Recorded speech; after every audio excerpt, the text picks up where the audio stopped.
কোথায় কোথায়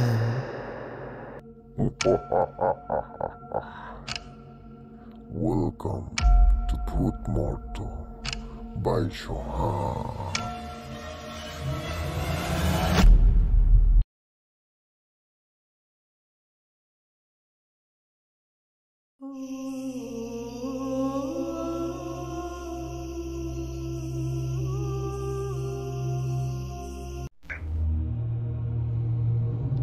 আইডিয়া ঠিক আছে, কিন্তু ভাইয়া সবচেয়ে মজার বিষয় কি, গতকালকে রাত্রে আমার রুমের ভিতর কয়েকটা ঘটনা ঘটছে। মানে একই জিনিস কয়েকবার। মানে আপনি যেহেতু প্লে করতে পারেন, রেকর্ড করে বলেন। না, আমার একটু করতে দেন যে আপনার ভাবি আর আমি বসে আছি। আমার তো একটার পর একটা আগুন চকলেট চলতেছে। হ্যাঁ, আমি স্মোক করতেছি। তো এর মাঝখানে আমি ওই মানে ওই ইসের থেকে, ওয়ার্ড্রোব থেকে ঠাক করে একটা আওয়াজ হয়েছে।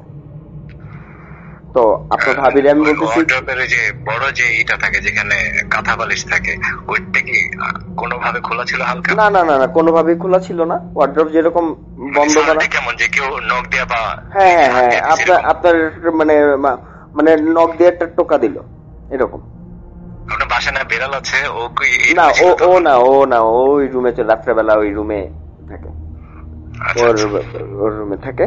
ওর নাম কি? ওর নাম কম্পো।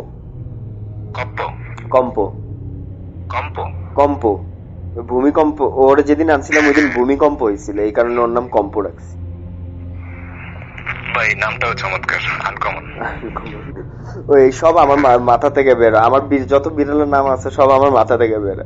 কি নাম রাখে না রাখে আপনার ভাবি বলে, কি নাম রাখে না রাখে। তো আমি কালকে রাত্রে যেটা বলতেছিলাম যে টুক করে আওয়াজ হলো, তো আমি আপনার ভাবিরে বললাম কি, আমি শয়তানি করে বলছি যে এই যে দুষ্টু জিন আসছে, দুষ্টু জিন এসে ডিস্টার্ব করে।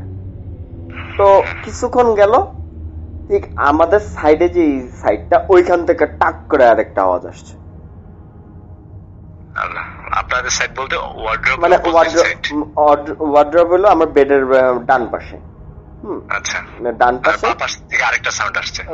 প্রথমে ওই যে মানে আমরা যেভাবে শুই, যে কি বলে যে আমি এখন ওই আমার পায়ের দিকের থেকে সাউন্ড আসছে, পায়ের দিকে যেটা, ওইখান থেকে প্রথমে সাউন্ড আসছে। আমি শয়তানি করে বলছি যে এরকম সাউন্ড আসছে। তখন আর আমাদের মাথার সাইডের দিকে যে এই সাইডটা, তো ওই সাইড থেকে টাক করে আবার সেম আওয়াজ এরকম আসলো, আর একটু জোরে। তখন আমি একটু হইলেও আমি তেমন কোনো করি নাই।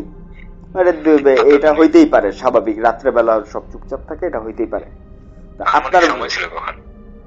হ্যাঁ, আনুমানিক সময় ছিল কখন? এই যে মাত্র হইলো। হ্যাঁ, মাত্র হইলো।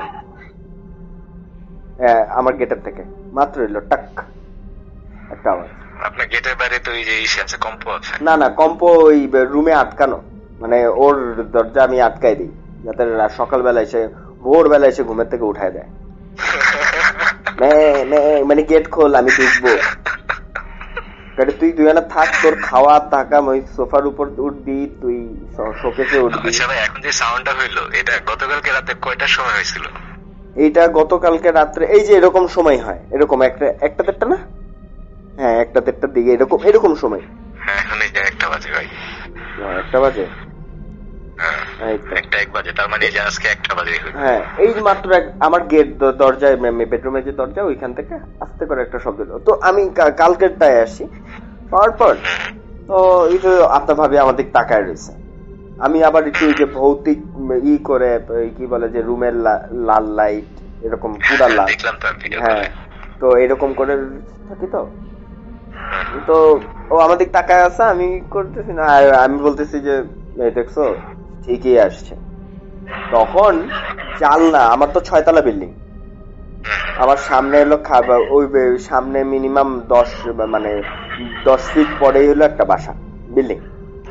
আচ্ছা, তো ওইখান থেকে তো কেউ হাত বাড়ায় টোকা দিতে পারবে না জানলায়। আর রাত্রেবেলা, দিনের বেলায় ছাদে উঠতে দেন আমাদের বাড়িওয়ালা, তো রাত্রেবেলা কে উঠবে এত রাত্রে বলা। তো জানলা থেকে একটা আওয়াজ আসলো, গ্লাসে মারলো টক। এটা কি যে ওয়ার্ড্রপ আর ওই অপোজিট সাইড এর পরপরই জানলা থেকে? ওয়ার্ড্রপের তো দুইবার আসছে, তার কিছুক্ষণ পর, তার অনেক বড় একটা গ্যাপ খাওয়ার পর জানলা দিয়ে একটা টক করে আওয়াজ আসলো। তখন আমি একটু সিরিয়াস হইলাম, কারণ জিনিসটা 3 বার ঘটে গেছে ভাইয়া। কিন্তু ভাই যে আপনি তো ওই যে কালকে রাত্রে কি ভূতের কিছু প্লে করে রাখছিলেন? না, ভূতের কিছু তো প্রতিদিনই দুপুরে প্লে হয়, রাত্রে প্লে হয়, রাত্রে প্লে হয়। ভূতে মানে ভৌতিক জিনিস, মানে আপনি তো মানে আগে তো ওইভাবে কথা বলতে পারি নাই। ওই কি বলে যে আপনার ওই ভৌতিক জিনিসটা তো শুনি আমরা সব, মানে সবসময় শুনতে ভালো লাগে, আর শো গুলা কিন্তু মানে যেমন ওই শো গুলা যেমন কি বলে যে ওই শো এর শ্রোতা যেরকম আমরা যখন কোন একটা শো রানিং করতে পারবো, আমাদের শো এর শ্রোতারাই তো তারাই হবে যারা চালাচ্ছে, অবশ্যই শুনবে। একসাথেই তো সামনে আগায় যেতে হবে, একসাথেই সবার জন্য শুভ কামনা দিয়ে সামনে আগায় যেতে হবে। কিন্তু কথা ওইটা না, কথা হলো শো শুনতেছি, আপনি শুনতেছেন, আমি শুনতেছি, কিন্তু শো এর কথা না। আপনি যে শো শুনছেন ওইটা যদি আপনার ব্রেইনে থেকে যায়, আর আপনার ব্রেইন যদি সিগন্যাল দেয় এখন আওয়াজ হচ্ছে, এখন মানে অবচেতন মনে আপনার ভাবি আর আমি ওই কি বলে যে দুজনে একসাথেই শুনছি। আর আমরা ওই কিসের টাকা নিয়ে যেন কথা বলতেছিলাম, টাকা পয়সার হিসাব নিয়ে কথা বলতেছিলাম। একা হলে তো যে দেখা যায় হ্যালুসিনেশন হতে পারে, দুজনে একসাথে হলে এটা তো আপনার ভাবি আমার দেখছি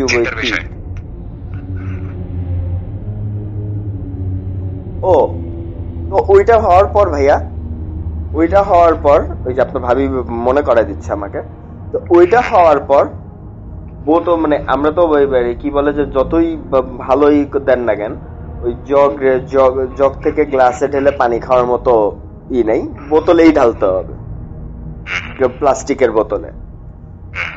কোনো কিছু হইলো না, কিছু বুঝলাম না, কোনো বাতাস নেই, এই এসি চলতেছে, এসির বাতাসে তো আর ঝড়ের মতো না, এসি একদম ডিম করা, মানে বোতলের আওয়াজ হয় না, প্লাস্টিকের বোতলে হালকা ক্র্যাক করে একটা আওয়াজ হলো কালকে আওয়াজের পরে। হ্যাঁ, জানালার আওয়াজের বেশ কিছুক্ষণ পরে। তারপর আমি বললাম যে তুমি চুপচাপ যে শোও, আর কথা বলা লাগবে না, আমি একটু চারকুল পড়ি আর মোবাইলে চারকুল ছেড়ে দিচ্ছি, ওই চারকুল ছেড়ে দিচ্ছি, এরকম করা লাগবে না। তো আয়াতুল কুরসি, ওইখানে আমি একটা ভিডিও পাইছি, আয়াতুল কুরসি সহ আপনার চারকুল 100 বার পড়া হয়, 5 ঘন্টা কত মিনিটের জানো। আমি ওইটা উফারে দিয়ে ছেড়ে রেখে ঘুমাই। তো এই কালকে রাত্রে আমার ঘরে এই একটা হয়েছিল যে কি রে, চিন্তার বিষয়, এটা চিন্তার বিষয়। কারণ আমি কি বলবো যে আমি শোয়ের নামটা নিয়েই বলি যে ভূত এফএমে অনেক আগে শুনছিলাম, আর যে রাসেল ভাইকে আমি বলতে শুনছিলাম যে উনি বলতেছে যে ওনার বাসায় প্রবলেম আগে কিন্তু, হ্যাঁ ওনার বাসায় প্রবলেম, উনি মানে এটা নিয়ে মানে এইগুলা নিয়ে চর্চা করার জন্য না, উনি তখন শুরু করবে ভূত এফএম শুরু করবে এই সময়, ওই সময় কিছু প্রবলেমের কথা বলছিল, যে উনি আয়না থেকে একটা ছায়া দেখতো, উনি টিভি দেখতেছে, একটা ছায়া সরে গেল, উনি এটা দেখতো। তো এই জিনিসগুলা মানে উনি পরে বলল যে আমি এত বছর মানে এত বছর পর, প্রায় 2-3 বছর পর বোধহয় বলছিল, তখন বোধহয় ভৌতিষ্ট আসতো না, ভৌতিষ্ট চলে আসার পরে যারা আসছিল 10-11 থেকে, তো ওইখান থেকে এই ঘটনা, এরকম একটা ঘটনা বলছিল। তখন আমি এটা ধরে নিলাম যে না, যেহেতু আমরা রিলেটেড কিছু না কিছু ঘটবেই। এর সবচেয়ে বড় প্রমাণ কি জানেন, আমি ভূত এফএমে যখন 2017 সালে গেছিলাম, হাফেজ মাইনুদ্দিন ভাই ছিল না ওই ঘটনা বলতে, এখন হাফেজ মাইনুদ্দিন ভাইয়ের সাথে মানে আজিমপুরে ওই আপনার ওই যে কেল্লার মোড়ের ওই দিক দিয়ে সোজা ওইখান দিয়ে তো ওই কি বলে যে হাফিজ মাইনুদ্দিন ভাইরে আমি পেয়ে গেছিলাম, এবং প্রথম গেস্ট আমি আর হাফিজ মাইনুদ্দিন ভাই ছিলাম। তো ওই ভাই কি বলে যে, তো ওইখানে আমাদের তো শেষ, আমিও ঘটনা শেয়ার করছি আমার লাইফে ফার্স্ট টাইম, এবং হাফিজ মাইনুদ্দিন ভাই একটা শেয়ার করছে, মাঝখানে রাসেল ভাই একটা মেইল পড়ছে। 3টা ঘটনা শেয়ার করার পর আমরা বেরোয় আসছি, মানে বাকি 2জন গেস্ট গেছে। তখন হাফিজ মাইনুদ্দিন ভাই আমাকে বলতেছে যে ভূত এফএম-এর ইয়ে তো ছিল আপনার পুরা গ্লাস দেয়া এসি, হ্যাঁ পুরা স্টুডিওটা, পুরা অফিস, রেডিও ফুর্তির অফিস পুরাটাই তো আপনার সেন্ট্রাল এসির মধ্যে। তো ওই হ্যাঙ্গিং লাইট গুলো আছে না, ঝুলে থাকে সুন্দর সাজানো মানে। তো আমাকে হাফিজ মাইনুদ্দিন ভাই বসে দেখাচ্ছে যে যেখানে গেস্ট বসে, খুব সুন্দর করে এইভাবে বলতেছে যে একটা জিনিস দেখবেন কি, জি ভাই দেখান, যে উনি যে দেখেন একটা লাইট না আস্তে আস্তে ঝুলতেছে, নড়তেছে। তখন আমি দেখার পর মানে কি দেখেন কোনো বাতাস, খুব সুন্দর করে বলতেছে যে একজন মানে মুমিন ভয় দেখাচ্ছে, কিন্তু আমি হলাম এক্সাইটেড, আমার মানে হাফিজ মাইনুদ্দিন ভাই এখন কি বলবে, উনি বলতেছে যে এখানে কোনো বাতাস নাই, তারপরে সুন্দর করে ওইটা ঝুলতেছে, কারণ কি এই যে এইটা নিয়ে মানে কি কারণ ভাইয়া, মানে ভাই কি কারণ হলো যেখানে যেটা চর্চা হয় সেখানে সেটা উপস্থিত থাকে, কোনো বাতাস নেই, কোনো নেই, এসি। তারপর এখানে যে মিউজিক মেক করতো না মাসুম ভাই, রাসেল ভাই পাশে যে বসে থাকতো, মাসুম ভাই উনিও নাকি অনেক কিছু ফেস করছে ওই অফিসে। একবার তো বলে মানে আপনার ভাবি বলে যে একবার জিন আসছিল, আমি কি কোন এপিসোডে জিন আসছিল রেডিও, হ্যাঁ উনি শেয়ার করছে ভাই, মাসুম ভাই নিজে শেয়ার করছে রাসেল ভাই পাশে, হ্যাঁ শুনছিলাম আমরা। মানে এগুলা ভাই আসলে চিন্তা করলে আসলেই অন্যরকম লাগে। যেমন ভাইয়া আপনি আপনার প্রিভিয়াস শোতে আপনি যে একটা ঘটনা শেয়ার করছিলেন না, ওই যে ধানমন্ডির, হ্যাঁ ভাই উনার ঘটনার সাথে আমারও একজনের মানে আমি সেম মানে ওনাকে তো করে নিয়ে পছন্দ করে নিয়ে গেছে একদম। হ্যাঁ আর আমার কাছে যেটা আছে, আমি এখন অনেক বড় ঘটনা ডিটেলস দুইটাই তো অনেক বড় ঘটনা, তো অনেক বড় ঘটনা তো ওইটুক শেয়ার করবো না এখানে। প্রতিশোধের কারণ আমার কাছে যেটা আছে এটা প্রতিশোধের কারণে নিয়েছে, এবং কোন বাসায় উনি আসছিল, কোথায় গেছিল, ওনার নাম টাম সবকিছু, মানে ওনার 2 মানে কাজিনের সাথে এইভাবে কথা হয়েছে যে আমি কি বলে যে আমিও যখন ছিলাম, আমরা যখন এক জায়গায় ছিলাম তখন আমার এসে তার কাজিন, যার কাছ থেকে শুনছি তার কাজিন বলতেছে এই জানো ভাইয়া ও ছোট আমার এক মামাতো ভাইরে নিয়ে গেছে। কে নিয়ে গেছে? ওর কি জিনে নিয়ে গেছে? তোমার বলে নাই রাজীব ভাইয়ারে নিয়ে গেছে? হ্যাঁ শরণ ভাই আমারে বলছিল তার ভাইরে নিয়ে গেছে, আমার তো ভাইরে নিয়ে গেছে মানে, এবং ওই মামারে দেখাইছেও, মানে একটা হুজুর তারা দেখাইছেও যে ওইখানে নিয়ে যাওয়ার পর প্রায় 7-8 বছর পর দেখাইছে যে 2টা বাচ্চা হয়েছে, ওই যে জিন নিয়ে গেছে প্রতিশোধমূলক ভাবে। মামারে পছন্দ করতো কিন্তু মামারে নিতে পারে নাই, মামা অনেক কিছু জানতো কিন্তু মামার চেয়ে বড় ছেলেটারে নিয়ে গেছে। এখনো সবাই ফ্যামিলি, এখনো ফ্যামিলি সবাই মনে পড়লেই যেদিন মানে মনে পড়লেই তারা কাঁদে যে আমার ছেলেটা বাইচা আছে না মরে গেছে, না কি আমাদের ভাইটা বাইচা আছে না মরে গেছে। কি মর্মান্তিক আর কি ভয়ানক। আবার কি একটা শান্তিও দেখা যায়, 2টা বাচ্চা হয়েছে। হ্যাঁ ভাই ঘটনাগুলো একটু এক্সেপশনাল হয়। আর ওই যখন নিয়ে যায় তখন এই পরিবারগুলো কষ্ট পায় ভাই, যার যায় সে বুঝছে। আসসালামু আলাইকুম, সবাই ভালো আছেন? আলহামদুলিল্লাহ, কেমন আছেন? আলহামদুলিল্লাহ ভালো আছে। তোমার বাসায় ভালো আছে ভাই? বাসার সবাই আলহামদুলিল্লাহ ভালো। আপনার বাসার সবাই কেমন আছে? আচ্ছা আলহামদুলিল্লাহ ভালো আছে। আপনার বিড়ালটা ভালো আছে? ও মাশাআল্লাহ, সে তো একটু আগে মানে আমি আজকে খাইছি আপনার হলো ওই কি বলে যে পুঁই শাক আর ডাল। সে ওইটা তার নিজের ক্যাট ফুড আছে, মাছ আছে, ওইটা খেয়ে এসে আবার পুঁই শাক আর ডাল খেতে চায়। তারপরে আর কি গন্ধ সুখে ঢুকে যখন বুঝছে যে ওর খাবারের না, তখন ওই আমার সাথে ওই খাওয়ার অবস্থায় খেলা শুরু করছে, আমারে মারতেছে, আপনার ভাবির সাথে ই করতেছে এরকম। আপনার বিড়াল কি কখনো রাতের বেলা চিল্লায়, ডাকে অনেক? রাত্রেবেলা গেট খোলা থাকলে ডাকে, মানে ওর রুমের গেট যদি আমি খোলা রাখি তখন ও কি কোনো অস্তিত্ব অনুভব করতে পারে এরকম ভাবে ডাকে? কখনো খেয়াল করছেন? অস্তিত্ব অনুভব করতে পারে কি, ওই যে যখন আমি খোলা রাখতাম না, একটু ছোট ছিল না, তখন আমি 2 দিন এরকম পাইছি যে এরকম একটা ওর গর্গের শব্দ, খুলে দেখি কি ও ও আমারে দেখি আমার সাথে ঘেঁষাঘেঁষি করতেছে, আর আমারে ওর রুমের দিক নিয়ে যাচ্ছে। তো ওর রুমের দিক নিয়ে আমি গিয়েছি ওর সাথে গিয়েছি, যেহেতু এই শব্দ এরকম শব্দ কিছু তো এক্সপেরিয়েন্স তো আছেই, অনেক এক্সপেরিয়েন্স, আবার শুনতেছি। আমি ওর সাথে যেয়ে দেখলাম চিকুন সাদা একটা কি যেন আমার বারান্দা দিয়ে চলে গেল, মনে হইলো আমার কাছে এরকম ফিতার মতো একদম চিকন, ফিতার চেয়েও চিকন কিন্তু উজ্জ্বল সাদা। আচ্ছা ভাই, কিছু জিন আছে এরা সাপের রূপ ধারণ করতে পারে, হ্যাঁ, এবং সাদা কালারের ধারণ করতে পারে। ম্যাক্সিমাম জিন কিন্তু আমি যতদূর শুনছি যে এরা সাদাটাই, মানে ভালো হোক খারাপ হোক, মুমিন জিন তো আছে, তো মুমিন জিন সবসময় সাদাই পরিধান করে। ওই যে অনেকে বলে না অনেক জায়গায় যে সবুজ পরে, আসলে না, সাদাটাই। সাদা। আপনার একটা ঘটনা বলি আমি, সেটা হচ্ছে আমার মামাতো ভাইয়ের বন্ধুর সাথে ঘটছে। আচ্ছা গ্রামে।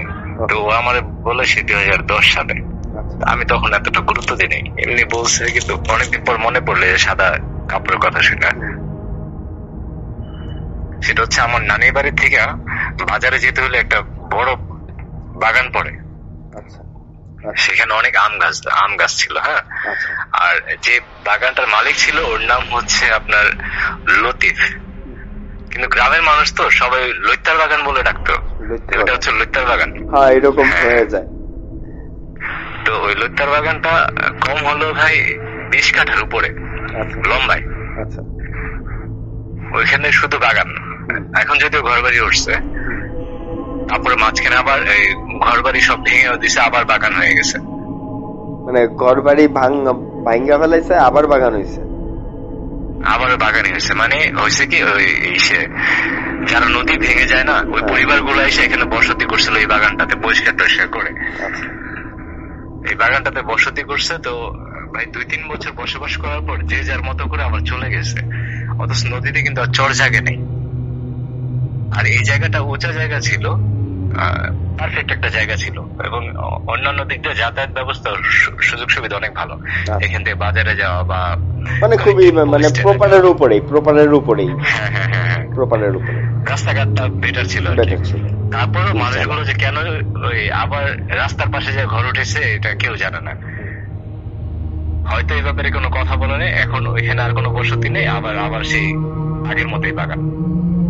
তো ও একদিন সন্ধ্যার সময় মাগরিবের পর ভাই, মাগরিবে আজান দিয়ে দিচ্ছে, কিন্তু আপনার এই আকাশে মনে হচ্ছে আলো আছে, এখনো পুরোপুরি অন্ধকার হয়নি, হ্যাঁ। তো ও বাজার থেকে আসতেছে, বিকেলে বাজারে গেছিল, বাজার থেকে আসতেছে, ও ছোট মানুষ, তো বাজার থেকে আসতেছে, এখন বাগানের উপর দিয়ে আমার নানির বাড়িতে আসতে হবে। আমার নানির বাড়ি ওইখানে তো মামারা থাকে, তো ওইখানে ওই বাগানের উপর দিয়ে আসতে হবে। এই রাস্তা দিয়ে হচ্ছে শর্টকাট, বাজার থেকে এই রাস্তা দিয়ে হচ্ছে শর্টকাট। এই রাস্তা দিয়ে আসলে 3 মিনিট আসা যায়, অন্য সাইড দিয়ে আসলে ভাই প্রায় 10 মিনিট ঘুরতে হয়।